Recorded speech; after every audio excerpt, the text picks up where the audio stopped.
मेरी ऊर्जा के स्रोत प्यारे बच्चों, सदा खुश रहो, सफलता तुम्हारे कदम चूमे। आज की इस वीडियो में मैं आपको रीट से संबंधित आपके द्वारा पूछे गए प्रश्नों के उत्तर देने जा रही हूँ। ज़्यादातर आप में से जिस बच्चों ने जो प्रश्न मुझसे पूछा है उसमें पहला प्रश्न ये पूछा है कि क्या रीट एग्ज़ाम के पैटर्न में सिलेबस में कोई परिवर्तन आया है पिछले सालों से। तो मैं इसका उत्तर दूंगी यस, इसमें परिवर्तन आया है। राजस्थान शिक्षा मंत्रालय द्वारा जारी एक अपडेट के अनुसार प्राइमरी और अपर प्राइमरी टीचर्स की जो रिक्रूटमेंट की जो प्रणाली है, जो चयन प्रणाली है, उसमें बहुत बदलाव किया गया है। अब तक जो आप रीट एग्ज़ाम दिया करते थे वो एग्ज़ाम आपका चयन के लिए होता था। अब ध्यान रखिए, आप जो 23 और 24 जुलाई जो आपकी डेट आई है चयन पर इसकी रीट की, ये एक क्वालिफाइंग एग्जामिनेशन है। ये रीट केवल एक क्वालिफाइंग एग्जामिनेशन है। और इसके बाद जैसे राजस्थान सरकार की प्राइमरी और अपर प्राइमरी टीचर्स की वैकेंसीज निकलेंगी, उसके हिसाब से RSSB यानी कि राजस्थान सबॉर्डिनेट सिलेक्शन बोर्ड होगा, वो आपकी एक लिखित परीक्षा लेगा और उस लिखित परीक्षा को पास करने के बाद आपका एक साक्षात्कार होगा। साक्षात्कार के बाद फिर आपका चयन होगा। ये आपकी चयन प्रणाली हो गई है, ठीक। यानी कि अब आपके एक रीट प्री हो गया। ये जो अभी आप दे रहे हैं वो रीट प्री है, क्वालिफाइंग है, और एक रीट मेन होगा जिसकी अभी कोई डेट वगैरह नहीं आई है। सिलेबस आ गया है लेकिन उसकी डेट कोई अभी नहीं आई है। दूसरा प्रश्न आप में से जो बच्चे पूछ रहे हैं वो ये कह रहे हैं, क्या मैडम रीट में कोई नेगेटिव मार्किंग है। तो आप ध्यान से सुनिए इस बात को, बिल्कुल कंफ्यूज मत होइए। जो 23 और 24 जुलाई को आप रीट क्वालिफाइंग एग्जाम दे रहे हैं उसमें कोई नेगेटिव मार्किंग नहीं है। आपको सारे सवाल करने हैं, आते हैं या नहीं आते। और ध्यान रखिए, जब नेगेटिव मार्किंग नहीं है तो किसी भी प्रश्न को छोड़ने का कोई औचित्य बनता ही नहीं है। तो आपको हर एक सवाल करना है, बहुत सोच समझ के और विवेक के साथ इस सवाल को करना है। तीसरा प्रश्न जो बच्चे कह रहे हैं मेरे से, वो पूछ रहे हैं कि तो फिर इस रीट का जो सिलेबस है वो क्या है। वो सिलेबस भी जारी कर दिया गया है और इस रीट में जो आपका फर्स्ट लेवल का सिलेबस है वो आपका वही है, child development and pedagogy. Then level आपकी 1 में जो आपकी लैंग्वेज 1 है जो आपने चयन की है, दूसरी लैंग्वेज 2, और लैंग्वेज 2 हमेशा आपको मालूम है जो लैंग्वेज 1 की लैंग्वेज है वो रिपीट नहीं होगी, इसके अलावा कोई दूसरी लैंग्वेज होगी। उसके बाद जो आपके सब्जेक्ट है, मैथ्स है, साइंस है, सोशल साइंस है, इस तरीके के सब्जेक्ट, और एनवायरमेंटल स्टडीज़, इससे संबंधित आपके जो पेपर है वो होंगे। एक बात का विशेष ध्यान रखें बेटा कि राजस्थान की रीट है ये, इसमें राजस्थान की नॉलेज के बारे में बहुत महत्वपूर्ण प्रश्न पूछे जाएंगे। तो आपको राजस्थान की जो नॉलेज है उसके बारे में अच्छी तरीके से नॉलेज लेनी होगी।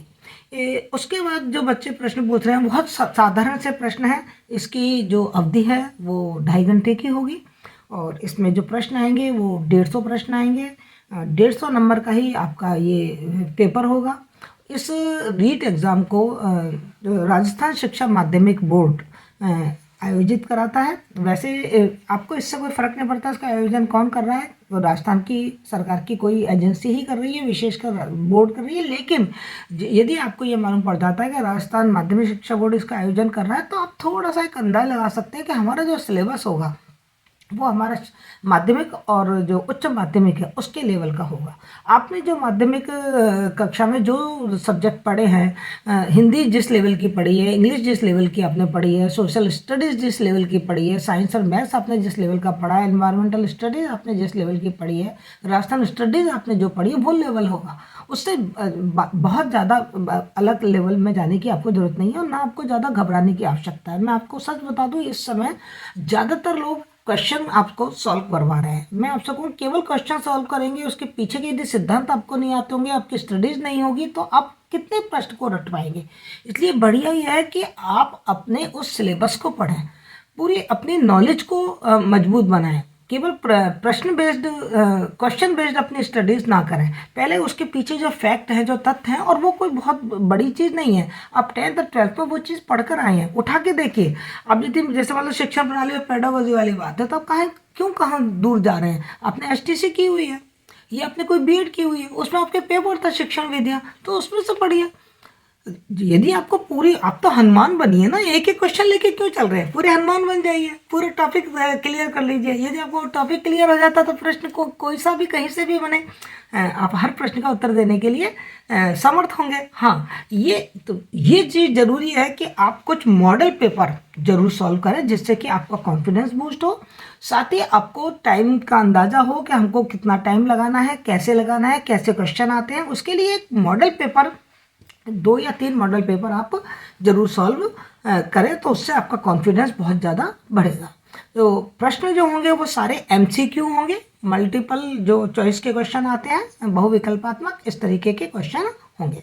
अच्छा, ये एग्ज़ाम जैसे मैंने आपको बताया कि ये क्वालिफाइंग एग्ज़ाम है, तो इसमें आपको 60% मार्क्स लेके आने हैं। कितने परसेंट मार्क्स लेके आने हैं? 60%। जैसे मान लो आपको 150 नंबर का पेपर है, तो आपको 90 नंबर स्कोर करने हैं, तभी आप इस रीट क्वालिफाइंग माने जाएंगे। इस बात का विशेष ध्यान रखें।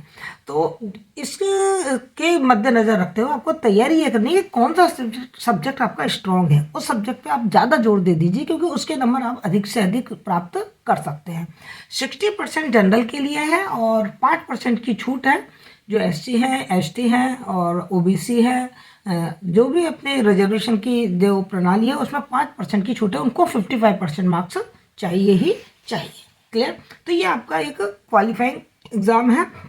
इस क्वालिफाइंग एग्जामिनेशन की वैलिडिटी लाइफ टाइम है, यानी कि आपने एक बार यदि रीट क्लियर कर लिया तो फिर आपको बार बार रीट देने की ज़रूरत नहीं है, क्योंकि जैसा मैंने आपको बताया कि चयन के लिए ये क्वालिफाइंग राउंड है। इसके बाद आपको एक मेन एग्जामिनेशन देना है।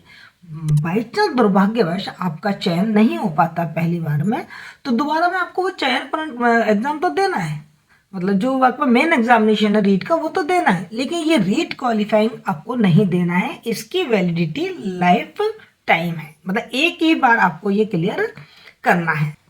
इसके बाद यदि आप इसको क्वालिफाई कर जाते हैं तो आप फिर राजस्थान में कोई भी वैकेंसी यदि टीचर्स की निकलती है और उसके लिए कोई भी एग्जामिनेशन होता है तो आप उसको देने के लिए पात्र हैं। ये केवल पात्रता परीक्षा है, इसके आधार पर कोई चयन नहीं होने वाला है। क्लियर? आप समझ गए इस बात को? अब आपके एग्ज़ाम में मात्र 35-40 दिन रह गए हैं। आपको तैयारी करनी है अपनी रीट की। अभी तक मेरे पास जिन बच्चों के संपर्क आए हैं और जिनके मैसेज आए हैं, वो बच्चे ज़्यादातर एग्ज़ाम कोई या तो बोर्ड के एग्ज़ाम दे रहे थे, या फिर वो कोई अपनी STC क्लियर कर रहे थे, या आगे BA वगैरह का एग्ज़ाम दे रहे हैं। अब वो अपने उन एग्ज़ाम से निवृत्त हो गए हैं और रीट की तैयारी करने में लगे हुए हैं। मैंने माना आपको बिल्कुल घबराने की आवश्यकता नहीं है कि आपकी बहुत पीछे से आपने रीट की तैयारी नहीं करी है, आपके पास बहुत कम समय है, पर इस कम समय को भी, इस 1 महीने के समय को भी आप बहुत अच्छी तरीके से बांट लीजिए।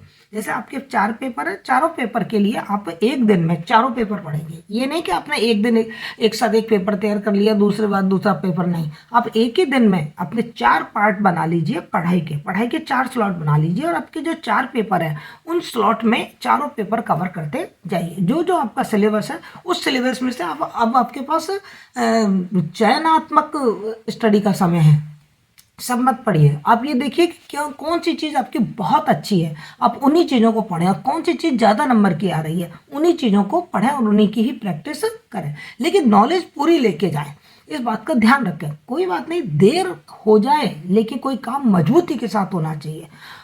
हो सकता है कि इस साल आपका रीट में सिलेक्शन ना हो, लेकिन आपको अनुभव तो मिल जाएगा।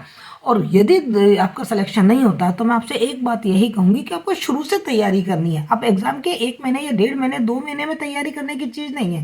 एक्चुअली आप टीचर बनने जा रहे हैं, आपके अंदर आप मान लो किसी तरीके से आपने एग्जामिनेशन क्वालिफाई भी कर लिया, ये क्वालिफाई कर लिया, आपका चयन भी हो गया, आप टीचर बन गए, लेकिन यदि आपके अंदर नॉलेज ही नहीं है तो आप बच्चों को के साथ न्याय कैसे कर पाओगे, एक अच्छे टीचर कैसे बन पाओगे, सर्वाइव कैसे कर पाओगे? नहीं कर पाओगे आप सर्वाइव। तो इसलिए जो नॉलेज आपसे अपेक्षा की जाती है 10th में 12th लेवल की जो पढ़ाया जाता है उसको बहुत अच्छी तरीके से पढ़िए, और उसी में से ही प्रश्न आने वाले हैं, कोई अलग से प्रश्न नहीं आने वाले हैं। मैं चूँकि हिंदी पढ़ाती हूँ तो इन दिनों मैं आपको हिंदी के छोटे छोटे फैक्ट बताती जाऊँगी। उन फैक्ट को आप अच्छी तरीके से पढ़िए और समझिए, क्योंकि क्वेश्चन उसी में से ही बनने वाले हैं। क्लियर? यदि आपको मेरी जानकारी पसंद आई है तो इस वीडियो को शेयर करें, लाइक करें और मेरे चैनल को सब्सक्राइब करें। तो रोज़ याद रखिए, मैं आपको हिंदी का कोई ना कोई फैक्ट या कोई ना कोई छोटी सी जो ग्रामर से संबंधित जानकारी है वो मैं आपको देती जाऊँगी। Thank you so much.